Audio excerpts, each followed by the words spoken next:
Rick, let's talk about how the Puerto Rico trip benefited this team in the early going.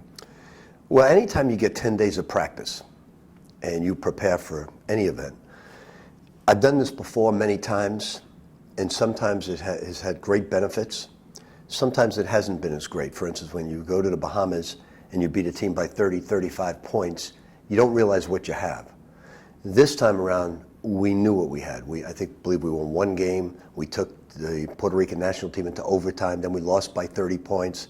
We were playing against professional athletes. So it gave me a great gauge of what we need to work on, where we obviously are going to pursue our weaknesses, as well as understand what our strengths were. And it was absolutely great for that reason alone. And I imagine too that has to have a big impact on the chemistry of a team.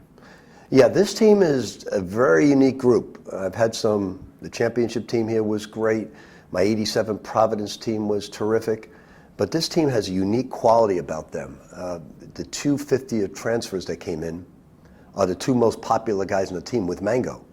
They're popular because they're selfless. They can really back it up with their play. They've never been at this level, probably the biggest crowds they've ever played in front of with 3,000 or 4,000 people, or one of those paid games on the road. So it's quite unique for all of them to see 10,000 people at a red-white game. With all the new faces on the team, have you had to take a different approach than you have in the past, or maybe similar to another team where you had a lot of new faces?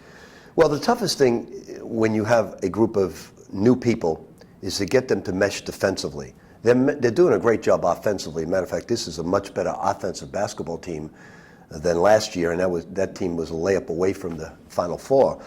So but this team's an explosive offensive team. Now, defensively, they're not there yet because they haven't had years of work and understanding the system.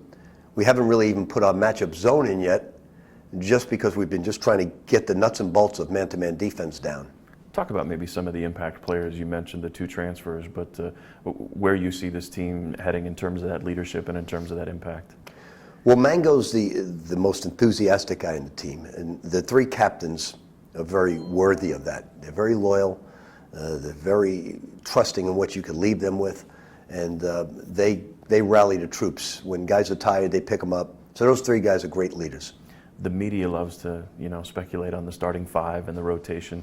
With a couple of scrimmages under your belt, have you felt like you've been able to sort that out and maybe zero in on that? Well, the thing about it, yeah, I know who probably is going to start, but that's not necessarily the five best players. I know Damian's going to start. I believe Trey will start. Q has improved. Believe it or not, Q has become one of the top three shooters on the team because he's really paid the price of working on his arc and working on his jump shot. Now, Q will play a lot of minutes. He may not start, but he'll play a lot of minutes, and sometimes he may start. It all depends on, we're going to try to build the best defensive unit, and we know Q's going to play major minutes. We know Damian's going to play major minutes. We know Trey's going to play major minutes. We know Mango's going to play major minutes. Outside of that, the other guys are all very talented, going to play a lot, but who exactly is going to start, probably go from game to game.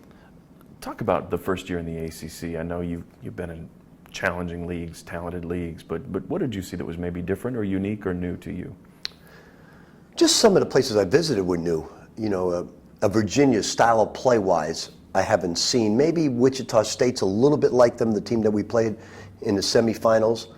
But Virginia's quite unique in the way they play defense. And you really have to be prepared. You have to be as good as them defensively in order to beat them. If you're not going to beat them in their style. Do you see a benefit in now having a second year in that league of maybe a little more familiarity with some of the venues and some of the teams? I guess because I'm a junkie for basketball, I was quite familiar with everybody. I watched so much basketball. I learned so much basketball from watching other coaches that, I had a good familiarity. Now, the players did not. And this team probably does not as well. Sure. How do you see the league stacking up this year? Are we talking usual suspects? Do you maybe see some surprises in the league? Well, we know North Carolina, Duke, Notre Dame, Pittsburgh has all their players back, certainly. Miami's going to be very strong with most of their players back.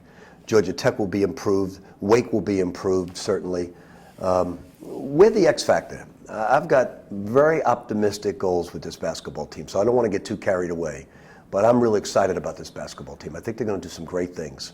Talk a little bit about the impact of the rule changes on the game and your team. I believe it when I see it. Every year unlike the NBA said, we only have one team breaking 100. We got to do something to get more teams over 100 points per game. So they just said, we're going to allow freedom of movement. You're not going to put your hands on people, and we're going to create more scoring. Mission accomplished by the NBA. We tried it 2 years ago, and then the referees are calling so many fouls. The fans complained, the media complained. They stopped doing it. They reverted back to push basketball, stop the freedom of movement. In order for you to get to that point where everybody's scoring more points, you got to suffer in the beginning. People got to get in foul trouble. People got to get fouls that the fans and media do not like. But then come January, you have a good game, and freedom of movement is necessary. You'll see much more exciting offensive basketball. I may not like it at the defensive end, but I'm certainly going to like it at the offensive end. In terms of the shot clock, the 5-second rule, the 10-second rule on that, do you see that impacting your style of play? That it will not. I think that's good for basketball. You take a coach like Tony Bennett. He probably said, I don't like that 30-second rule. But actually, it's going to benefit his defense, because now you don't have as much time to go against that great defense. So it's certainly going to benefit the really good defensive teams that can make you take 8 seconds in the backcourt with some type of pressure and now switch a lot and confuse people. Offensively, you got to get into your options quicker. You got to push that ball up and maybe take 3 to 4 seconds in the backcourt.